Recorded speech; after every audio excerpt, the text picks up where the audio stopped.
So we have this friend of ours here. He's actually responding to a video that I did. I did about 3 days ago. I was actually trying to demonstrate, showing that is the transaction. That is the statement. That is my Deriv statement that was back in 2021, 2022, 2023. Yeah. So I was actually demonstrating like how I started my trading journey, how much I was able to withdraw, how I was actually losing. Yeah, all the deposits I made during that period of time, with the draws I did. And now his question is, na hizi capital nono ulikuwa unatoa wapi?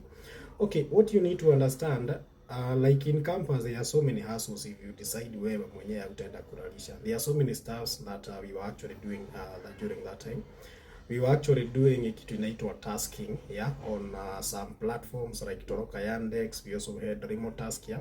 We were actually doing tasks on those platforms, and during that time those platforms were really paying a lot of money, yeah. So those are some of the platforms that we are actually doing. I was also doing academic writing, which is very much common. That is in campus. You will find a lot of students doing academic writing. Some of those students, for example, they are your classmates. They have those accounts, so wanakupea tu kazi, wewe mwenyewe unaenda unafanya, then when it comes to sharing wanakupea 50% and they take 50% share because they own the account. There were so many stuffs, yeah? Like I was also doing crypto trading.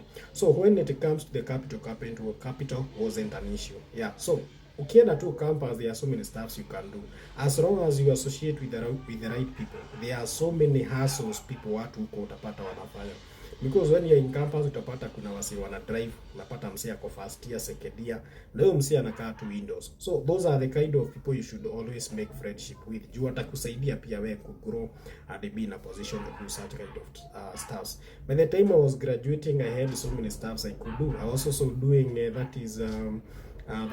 was also learning that is graphic design, and that is logo design. I was also doing video editing during that time, and all those stuffs I was actually doing them on Fiverr. Yeah, I was doing those stuffs on Fiverr. We also had Upwork.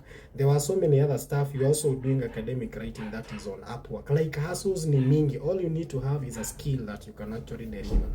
Ukienda saa hii uende ufungue Fiverr, you'll actually see a lot of people doing different stuff. Enda ushukue kitu moja hapo, enda ujifunze on how to do it, then go and create a profile, then try to market that profile, yeah. Then ukishapata orders zako kama 10 hapo, from there orders inaingia tu automatically. So your work is just unaingia pale, unafanya kazi and you deliver.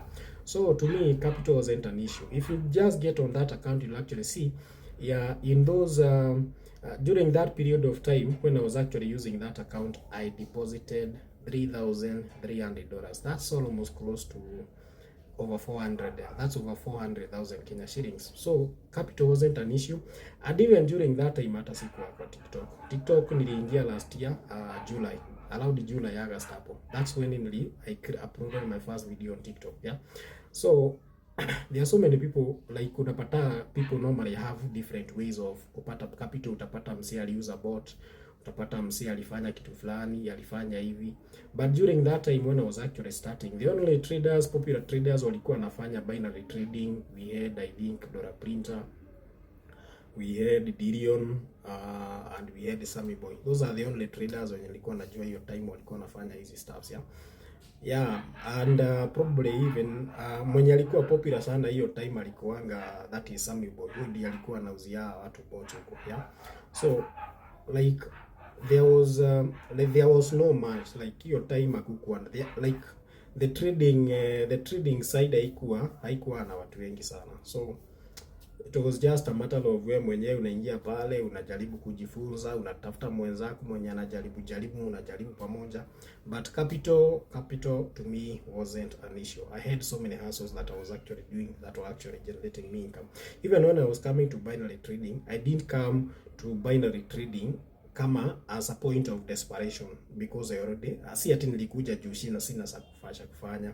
What I said, I actually did a video sometimes back, nikasema if hustle yako yenye unafanya ya online saa inajipa, don't stick there, because you don't know till when that hustle itakulipa. Itafika mahali saa hii binary ibadilike and like vitu zianze kufanyiwa tofauti. Does it mean you have to quit and like you have to go and start looking for work? No, you don't have to go and start looking for a job, because Ukisha kama saa hii binary inakulipa saa hii, what you do, unaanza saa hii yenye inakulipa, unaanza kutafuta hustle nyingine, so that wakati itaenda low, at least you have somewhere else you can always run. Sawa sawa, iko tu hivyo, mambo iko best, yeah. So during that time I was doing Upwork, I was doing Favor. On those two platforms I was doing graphic design, logo design, I was doing video editing. At the same time I was also doing that is tasking on remote task and a platform used to call Yandex.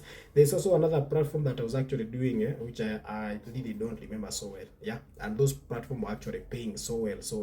So ilikuwa nataka tu bora utafute profile ya either Europe ama US, then you are good to go. Na hivyo tu ndo mambo iko. Even those people who are actually doing academic writing, you find like those people who are actually operating those account na ni foreign account kama za US hivi ama UK, ulikuwa unapata zinalipa vizuri sana. Sawa. So you just needed to have those for profiles, because if you are using a Kenyan profile, napatanga wazungu wanadharau wa Afrika sana, like akiona huyu msee ametoka Kenya na like this person just don't understand what they are doing. So what we used to do, una create that is those profiles at place kama Europe hivi ama US, yeah. Ukicreate ya Asia na Africa, my friend, hakuna kazi utapata.